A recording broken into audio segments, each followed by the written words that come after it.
Olá pessoal, como vocês estão? Meu nome é Bruno Sankey e como eu disse a vocês, uma vez a cada 2 semanas eu estarei trazendo aqui no YouTube um vídeo sobre teologia. Neste vídeo nós estaremos estudando sobre o chamado argumento teleológico analógico a favor da existência de Deus. Eu já peço a você que deixe o seu like no vídeo, se inscreva no canal caso você não seja inscrito e ative o sininho a fim de receber novas notificações. Quando a gente fala de argumentos teleológicos, a gente está falando de argumentos que têm a ver com telos. Telos é uma palavra grega que significa finalidade.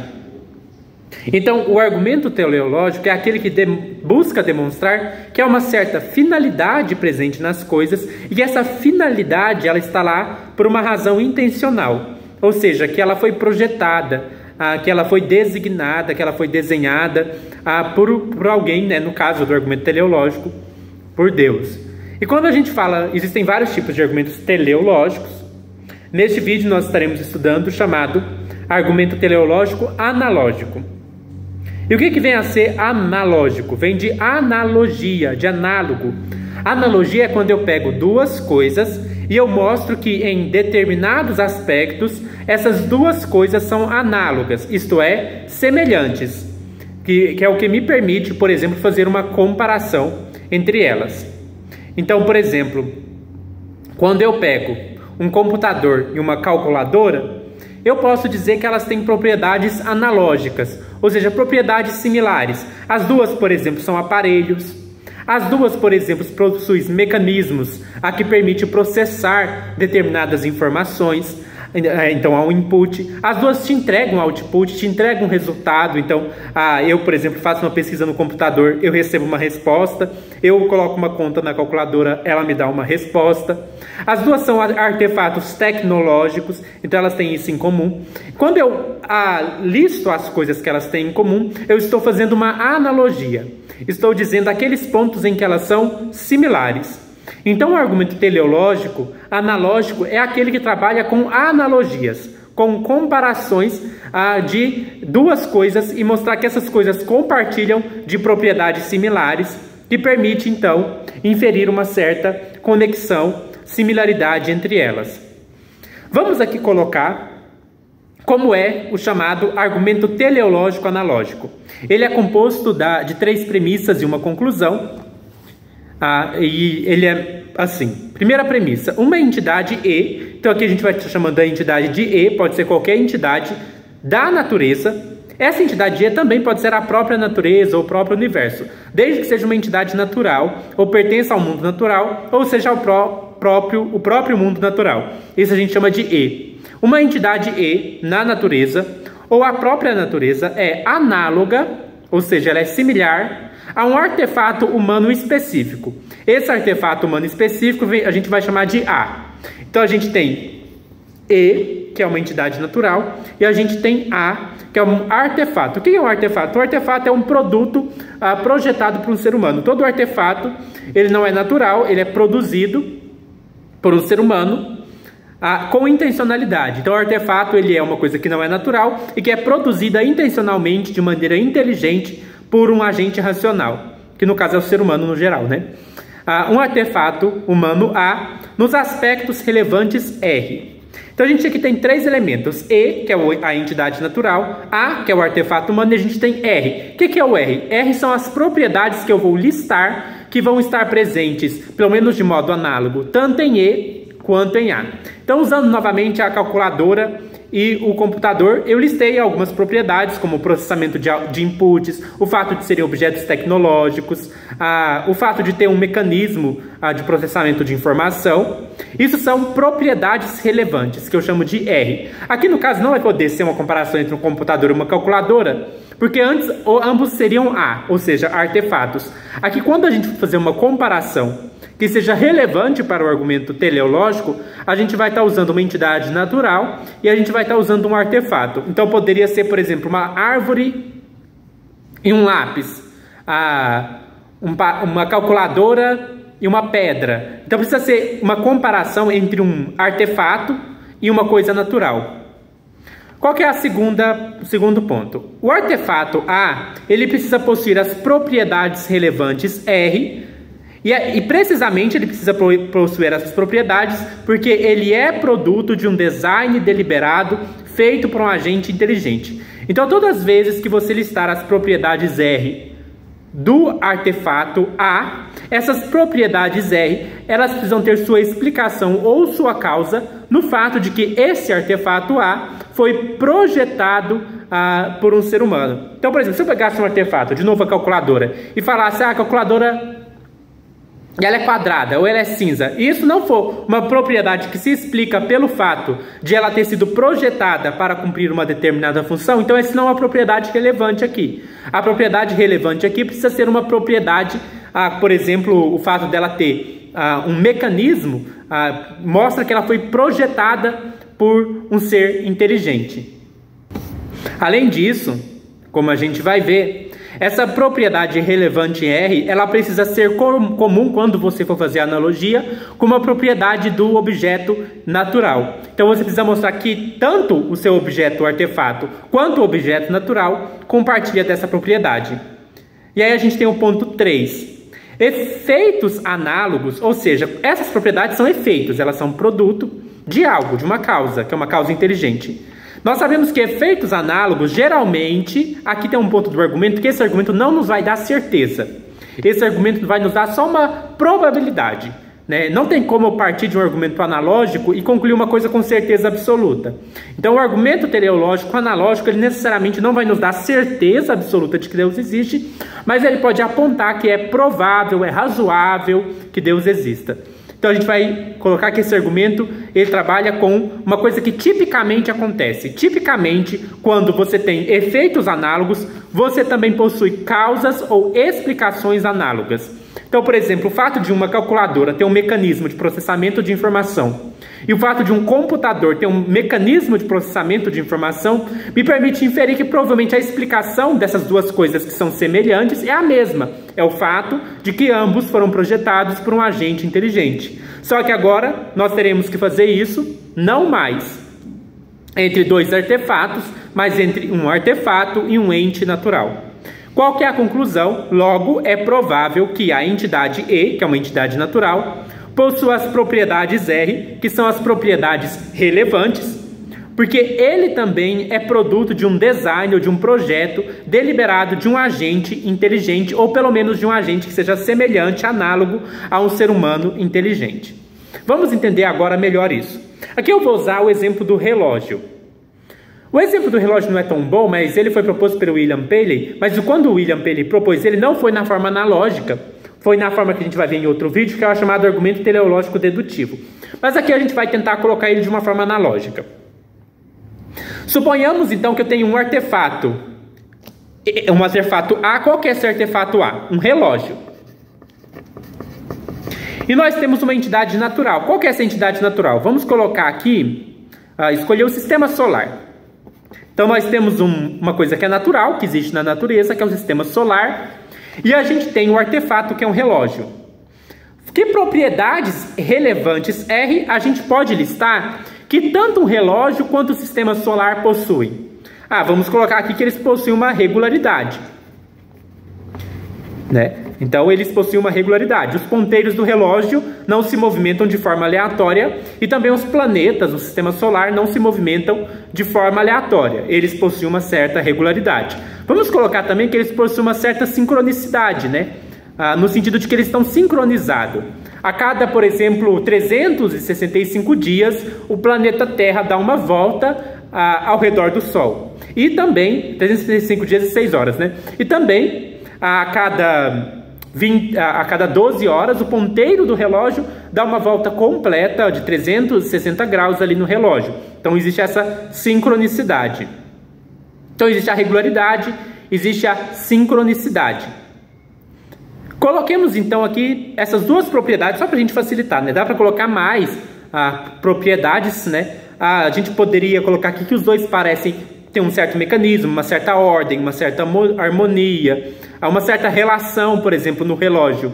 Você tem as relações entre o ponteiro maior e o ponteiro menor, e você pode ter relações de movimento dos planetas em relação ao Sol, em relação à Lua. Dá para a gente citar várias propriedades relevantes. O que acontece? Vamos só trabalhar para facilitar o argumento com essas duas aqui, regularidade e sincronicidade, que estão bem próximas, na verdade. O que eu preciso mostrar? Essas duas propriedades, eu vou chamar elas de R, são propriedades relevantes. Eu já mostrei que essas propriedades fazem parte tanto do artefato, ou seja, tanto de A, quanto da entidade natural, que é o sistema solar, tanto de E. O artefato que é o relógio, a entidade natural, que é o sistema solar.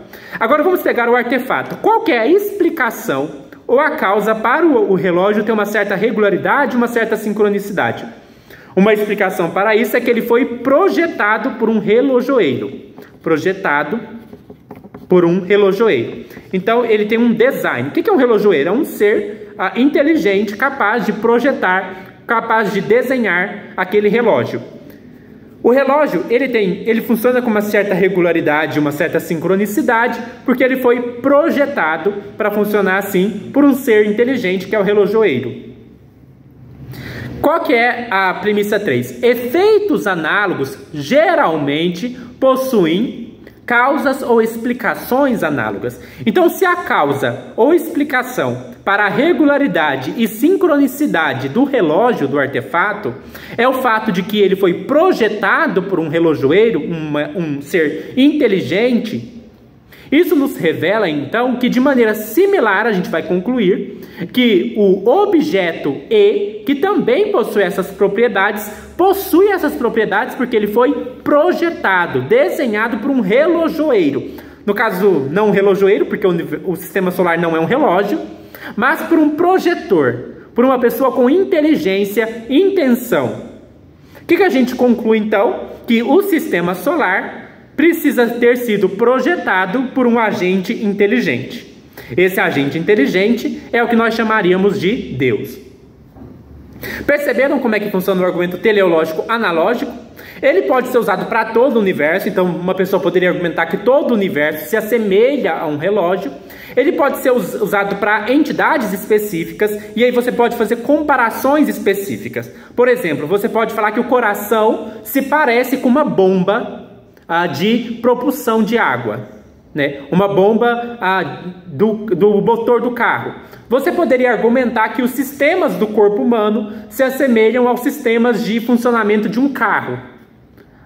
É um exemplo.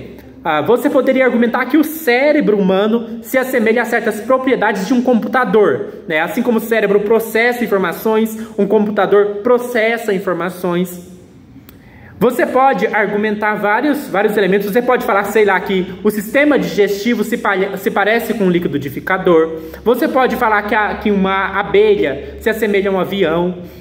Você pode fazer várias comparações. O que você precisa fazer é selecionar no mundo uma entidade natural e selecionar entre os artefatos produzidos pelo ser humano um artefato.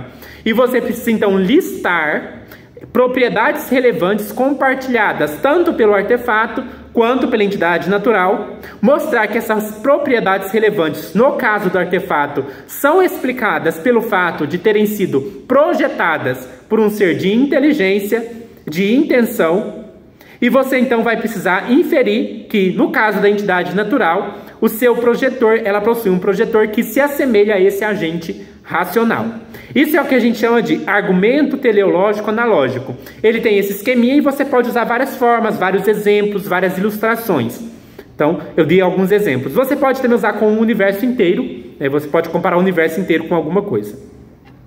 Algumas pessoas perceberam que esse argumento, pelo menos na sua forma mais original, tem um caráter um pouco mecanicista, porque geralmente a gente compara o universo com artefatos tecnológicos. No entanto, os seres humanos não produzem apenas artefatos tecnológicos. Os seres humanos também produzem artefatos artísticos. Exemplo, esculturas, pinturas, músicas, filmes. Então, algumas pessoas, para fugir um pouco desse mecanicismo presente nesse argumento que trabalha com artefatos tecnológicos, há quem proponha um argumento teleológico analógico mais focado em artefatos artísticos. O que é um artefato? Eu já expliquei. Um artefato foi produzido por um ser de inteligência, de intenção, e ele não é natural. Um artefato tecnológico, ele cumpre uma função, uma funcionalidade. Já um artefato artístico, ele não foi produzido para cumprir uma funcionalidade. né? Ele foi produzido para gerar em nós um prazer estético. E aí a gente tem as pinturas, a gente tem a música, a gente tem as esculturas, a gente tem vários tipos de artefatos artísticos. Aqueles que querem fugir do mecanicismo vão fazer analogias com artefatos artísticos. A analogia vai ser do mesmo tipo. Você vai pegar o artefato artístico, vai pegar um objeto do mundo ou a própria natureza e vai mostrar quais são as propriedades relevantes que eles compartilham. E a explicação dessas propriedades relevantes vai ser que eles foram projetados por um ser de inteligência e intencionalidade. Mostrando isso, você chega à conclusão.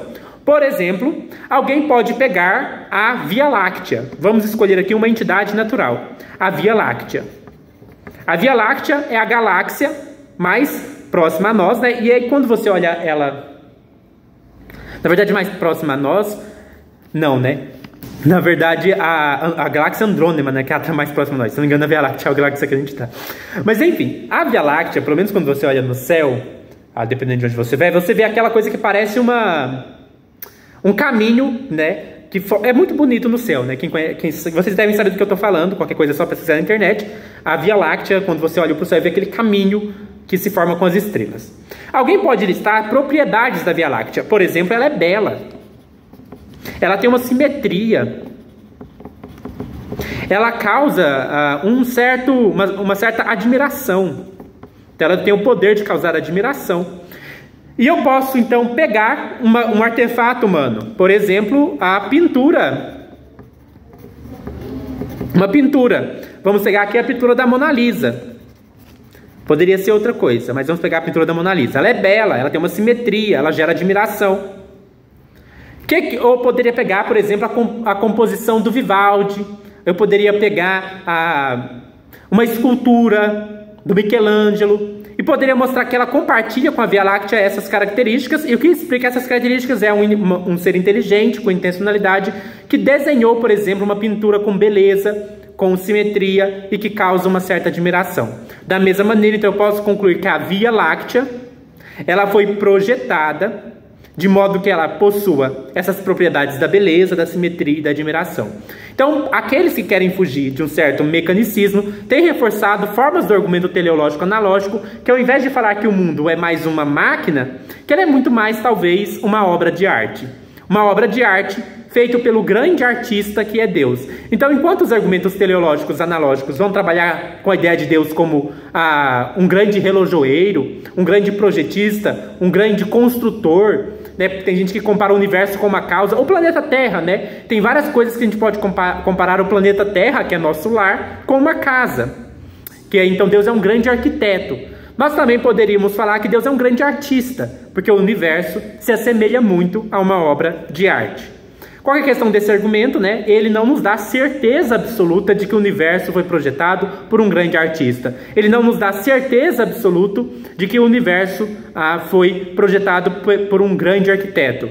Mas ele nos dá uma probabilidade para dizer a partir dessas analogias que é possível, que é provável que o universo tenha sido projetado, assim como uma máquina ou uma obra de arte, ou melhor dizendo, como um artefato, por um ser que é um agente inteligente à semelhança dos seres humanos. Eu espero que vocês tenham gostado deste vídeo e até mais.